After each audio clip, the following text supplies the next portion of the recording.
সুপ্রভাত বন্ধুরা, কেমন আছেন সবাই? আশা করি ভালো আছেন। আপনাদের দোয়া ভালোবাসায় আমরাও ভালো আছি। তো আজকে সকালবেলায় সূর্যের আলোটা অনেক উজ্জ্বল হয়ে দেখা দিয়েছে। দেখুন কত সুন্দর একটা পরিবেশ সৃষ্টি হয়েছে। আর এই মেঘের ছবিগুলো দেখুন জমিতে এসে পড়ার কারণে এখানে একটা অপরূপ দৃশ্যের সৃষ্টি হয়েছে। আপনার মেঘগুলো দেখলে চোখ জুড়িয়ে যাবে।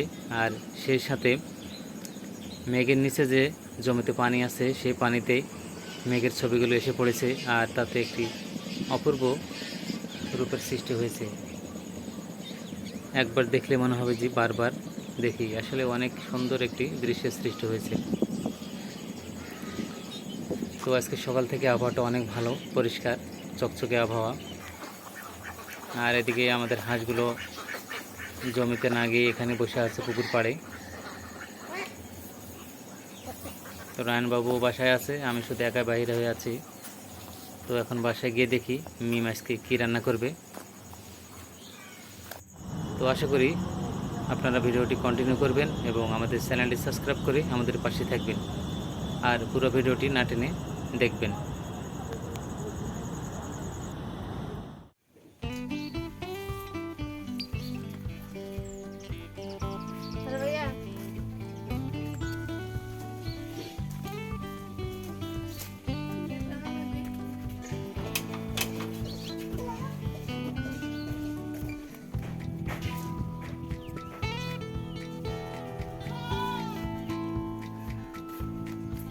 শাক নেওয়া হয়ে গিয়েছে, এখন এগুলো বাসায় নিয়ে যেয়ে কাটবো।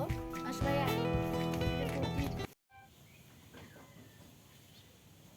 আসসালামু আলাইকুম বন্ধুরা, আপনারা সবাই কেমন আছেন? আশা করি ভালো আছেন। ভিলেজ চক উইথ মিম ইউটিউব চ্যানেলে আপনাদের সবাইকে স্বাগতম। আপনারা দেখলেন যে আমি আমাদের বাড়ির গাছ থেকে এই পুঁই শাকগুলো কেটে নিয়ে আসলাম। তো এই পুঁই শাকগুলো দিয়ে কচু দিয়ে, কাঁঠালের বিচি দিয়ে, মাছ দিয়ে রান্না করব। আর তার সাথে এগুলো হলো গিমার শাক, এগুলো দিয়ে ছোট আলু দিয়ে ভাজি করব।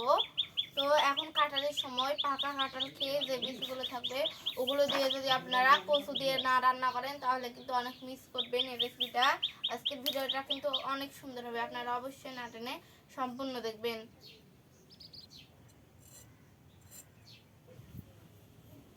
এই গেমের শাকগুলোর একদিন ভাজি করেছিলাম আলু দিয়ে, তো খেতে অনেক ভালো লাগছিল। এই কারণে আজকে আবার কচু, এগুলো খেলে মুখে স্বাদ আসে। মিম কাঁঠালের বিচি সবগুলো তো লাগবে না, তাই না? না, কিছু রেখে দেবো। হ্যাঁ, কিছু রেখে দিও, ওগুলো দিয়ে আলু দিয়ে ভাজি করলেও খেতে ভালো লাগবে। আচ্ছা, কাঁঠালের বিচি দিয়ে আলু দিয়ে ভাজি খুবই ভালো লাগে। তার সাথে ডাল। হ্যাঁ, ডাল থাকবে।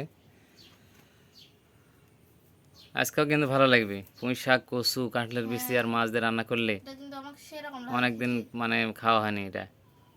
আসলে এগুলো কাঁঠালের সময় ছাড়া তো অন্য সময় খাওয়া যায় না। কাঁঠালের বিচি তো অন্য সময় পাওয়া যায় না। তো দূরে কাছে যে যেখান থেকে আজকের ভিডিওটি দেখছেন, ভিডিওটি দেখার শুরুতে একটি লাইক দিবেন। আর আমার ভিডিওগুলো আপনাদের কেমন লাগে সেটা কমেন্টস করে জানাবেন। আর আপনারা কি ধরনের ভিডিও চান সেটা অবশ্যই আমাকে কমেন্টস করে জানাবেন, তাহলে আমি সেরকম ভিডিও করার চেষ্টা করব। এগুলো কাটা হয়ে গেলে রান্নায় বসে যাব। আজকে তাড়াতাড়ি রান্না করার চেষ্টা করব, কারণ আজকে সূর্যের তাপটা কিন্তু অনেক, এখন থেকে গরম লাগছে অনেক। তো আম্মুই আজকে রান্না করবে, আমি শুধু আম্মুকে তরকারিগুলো কেটে দিচ্ছি। মাছ বাইর করছে ফ্রিজ থেকে? হ্যাঁ, মাছ ভেজাতে দিছে। আমার পুঁই শাক কাটা হয়ে গিয়েছে, আর এখানে আলু কুচি কুচি করে নিয়েছি। এই ডিমের শাকগুলো ভাজি করার জন্য আলুগুলো কুচি কুচি করে নিয়েছি। আর এখানে কচু। তো পুঁই শাক আর কচুর তরকারি রান্না করার জন্য আমি এখানে এই মাছগুলো এখন হলুদ লবণ মরিচ দিয়ে মেখে নেব, তারপরে ভেজে রান্না করব। মাছ ভাজি করার জন্য আম্মু তেল দিয়ে দিচ্ছে। তেল গরম হয়ে গিয়েছে, তো এখন মেখে রাখা মাছগুলো দিয়ে দিচ্ছে।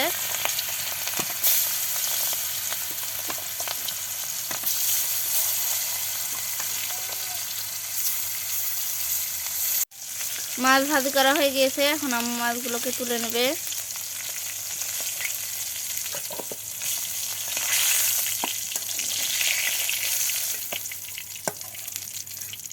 এবার রসুন কুচি আর তেজপাতা দিয়ে দিল, পেঁয়াজ কুচি, কাঁচামরিচ কুচি, সব রকমের মশলা বাটা, স্বাদ মতো লবণ, হলুদের গুঁড়া আর মরিচের গুঁড়া দিয়ে দিল। সব রকমের মশলা দেওয়া হয়ে গিয়েছে। এবার ওই মশলার মধ্যে একটু পানি দিয়ে দিল মশলাগুলো ভালোভাবে কষানোর জন্য। মশলাগুলো কষানো হয়ে গেছে, এবার কচু আর কাঁঠালের বিচি দিয়ে দিল। আর এখন পুঁই শাকের শাকগুলো দিয়ে দিল। কিছুক্ষণ ঢাকনা দিয়ে ঢেকে রাখবে। আমার ঢাকনা তুলে দেখেন তরকারির কি অবস্থা। আমার এখন তরকারিগুলোকে ভালো করে কষাচ্ছে। কষাতে কষাতে পানিগুলো শুকিয়ে ফেলবে আর কচুগুলো সিদ্ধ হয়ে যাবে। আর এদিকে ভাতের বলক উঠে গিয়েছে, তো আমি এগুলো ভালো করে কষিয়ে নিই।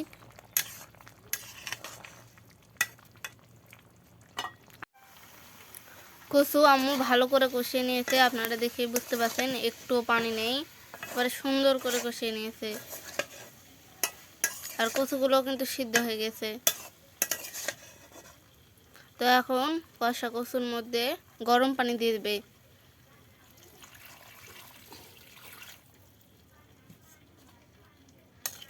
আম্মু গরম পানি কেন দিলে? আরো ভালো করে সিদ্ধ হবে আর সাদা হবে, তাই না? এ কারণে আম্মু গরম পানি দিল। তো এখন বলক উঠবে। তো এখন ভেজে রাখা মাছগুলো আগে দিয়ে দিবে।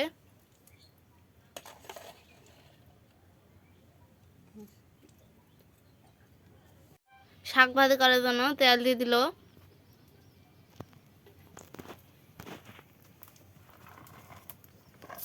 পেঁয়াজ কুচি, কাঁচামরিচ কুচি, তেজপাতা সব কিছু দিয়ে দিয়েছে। এখানে ভাত হয়ে গিয়েছে, ভাত নিংড়াতে দিয়েছে। আর এদিকে শাক ভাজি করছে আর কচুর তরকারি এখানে দিয়েছে। এখানে বড় ফুটাই হয়ে যাবে কচুর তরকারি। আর গিমার শাকটা এখানে আম্মা এখন ভাজি করে নেবে। সব রকমের মশলা বাটা, স্বাদ মতো লবণ, একটু হলুদের গুঁড়া আর একটু মরিচের গুঁড়া। এবার কুচি করে রাখা আলুগুলো আগে দিয়ে দিল। আলুগুলো আগে একটু পানি দিয়ে সিদ্ধ করে নেবে, তারপরে ওই ডিমের শাকগুলো দেবে। আলুগুলো সিদ্ধ হয়ে গিয়েছে, তো এবার ডিমের শাকগুলো দিয়ে দেবে।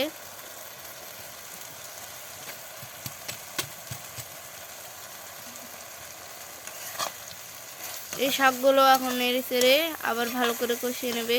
তারপর একবারে ভাজা ভাজা হয়ে যাবে, কিন্তু নাড়তে নাড়তে এখন শুধু যাতে না লেগে যায়, এই কারণে ভালো করে নাড়াচাড়া করা লাগবে। ডিমের শাক আর আলুর ভাজি করা হয়ে গিয়েছে। আর এদিকে কচু, পুঁই শাক, কাঁঠালের বিচি মাছের তরকারি হয়ে গিয়েছে। এখন আমরা দুইটাই নামিয়ে নেবে।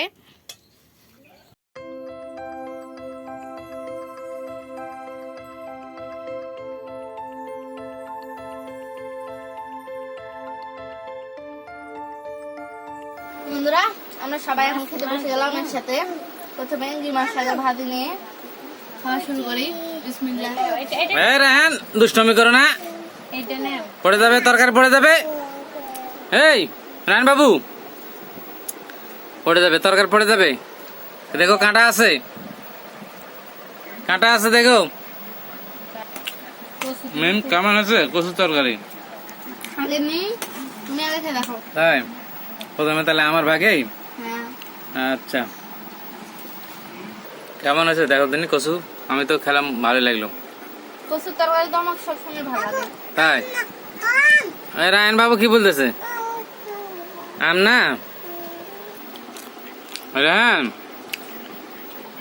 কচুর তরকারি তোমার কেমন লাগলো রায়ন বাবু? কেমন লাগলো? ভালো না? ও তো খায়নি। হ্যাঁ, না খাইতে কিভাবে বুঝলো? আমার তো ভালোই লাগলো।